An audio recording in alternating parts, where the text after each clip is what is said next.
Sabuga Mandim. Se inscreva, bora pra aula então?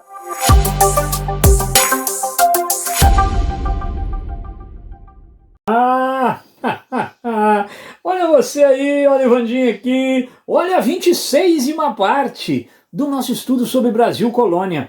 Hoje nós vamos começar a falar de uma figura que você, com certeza, já me escutou, já sabe, fiz referência a ela aí algumas vezes. Marquês de Pombal. Pois é, hoje o assunto é Era Pombalina, beleza? Vamos começar conceituando o que é. Era é um período, né? Que é isso? Do que a gente está falando quando a gente fala em Era Pombalina? A gente está falando de um período da história do reino português em que um sujeito chamado Sebastião Carvalho de Melo foi ministro do rei. Portanto, o Marquês de Pombal não foi rei. Foi ministro do rei Dom José I. Agora, foi um ministro extremamente influente. Acho que o Dom José I delegou a ele muito mais coisas do que deveria. Não sei se Dom José I sentia muita vontade de ser rei. Com os reis, aliás, acontece isso, né? Herdam o trono, mas nem sempre tem vocação para tal. Pois é, por isso uma pessoa não pode ter vocação para outra. É isso aí. Você tem que fazer suas escolhas para que você possa colocar-se inteiramente naquilo que você está fazendo. Escutar seu coração, a vontade de Deus e poder optar, isso é um privilégio. Boa parte das pessoas não tem condições de exercer a escolha. São empurradas para caminhos. Por exemplo, os nossos irmãos mais empobrecidos tantas vezes não têm a chance de escolha que eu e você temos.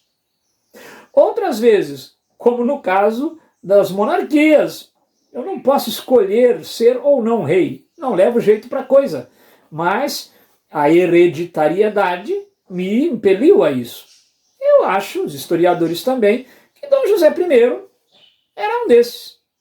E aí, o Sebastião José de Carvalho e Melo, Marquês de Pombal, deitou o cabelo. Durante 27 anos, de 1750 a 1777, mandou e desmandou. Ele deixou tantas marcas que o nome dele entrou para a história. Você não fala em Era Josefina para falar do José I, mas você fala em Era Pombalina. Então ele era ministro, mas olha, ele foi muito mais relevante para a história do que o próprio Dom José.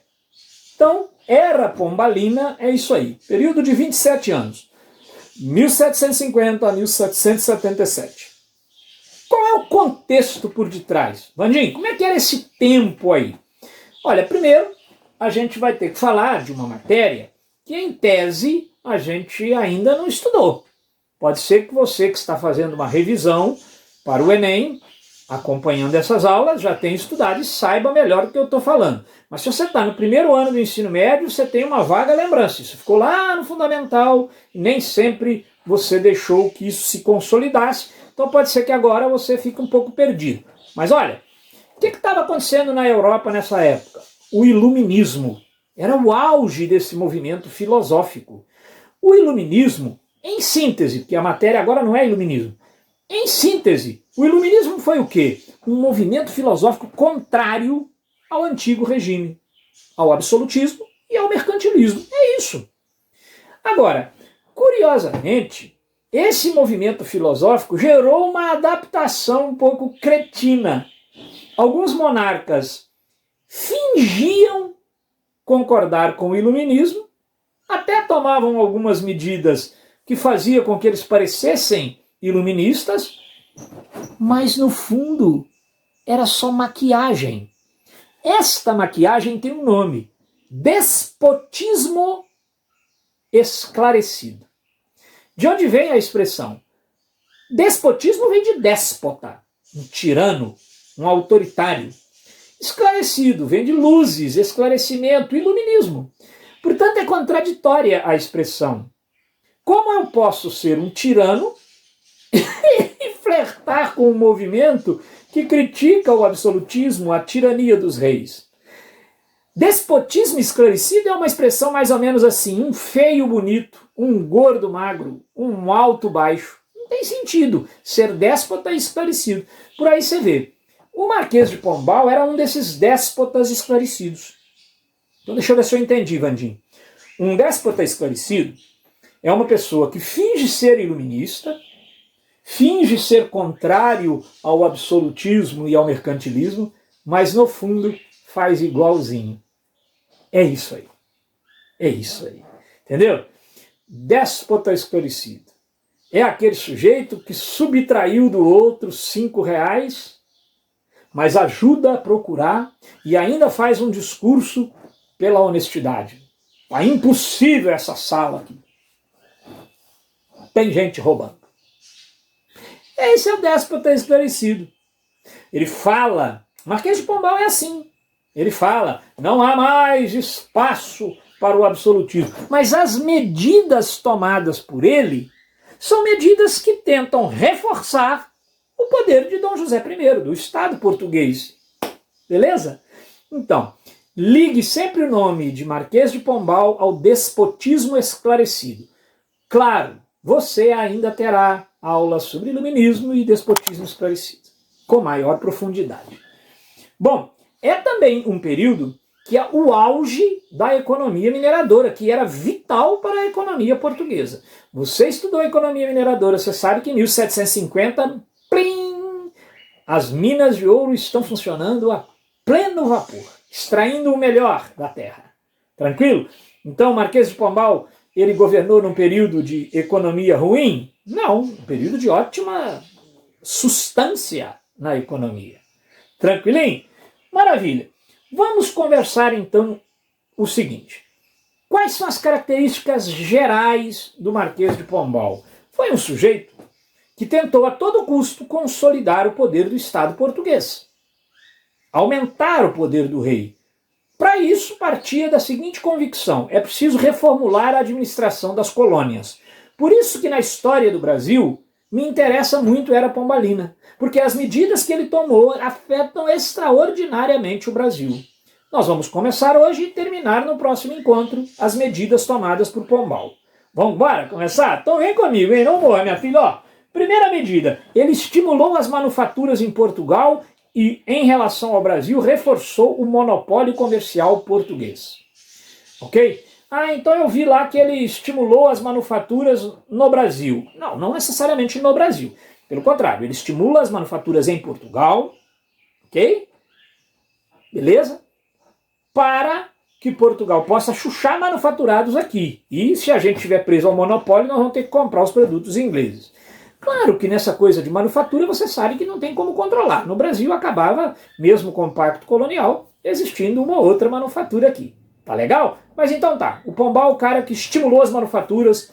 Sabe aquele lance que a gente viu na aula anterior, Tratado de Methuen? Portugal muito descansado, né? Portugal achando que não precisava ter manufaturas, podia comprar tudo da Inglaterra. O Pombal se atentou para isso e queria mudar isso aí. Também?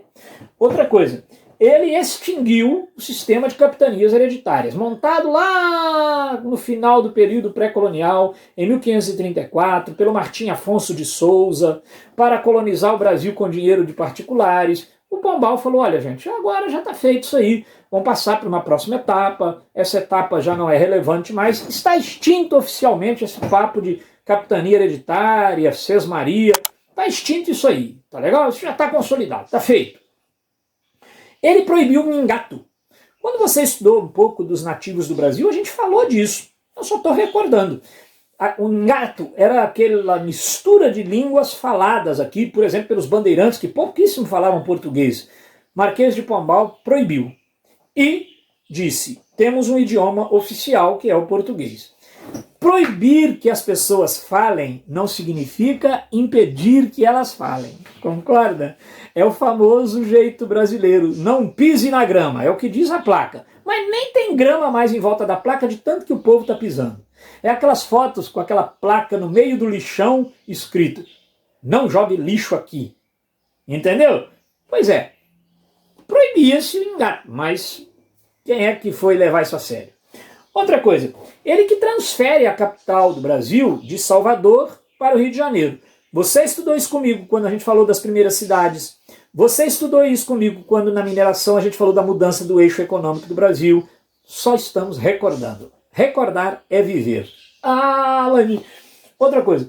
Ele criou outras companhias de comércio, além das que já operavam aqui, porque ele falava, cara, o Nordeste, que vem entrando em decadência já há algum tempo, desde a expulsão dos holandeses, precisa ter sua economia reativada. Então, criação de companhias de comércio é algo modernizante, bom para a administração, e devemos isso a Pombal. E também incentivou a construção de navios, a construção, a indústria naval, os estaleiros, beleza?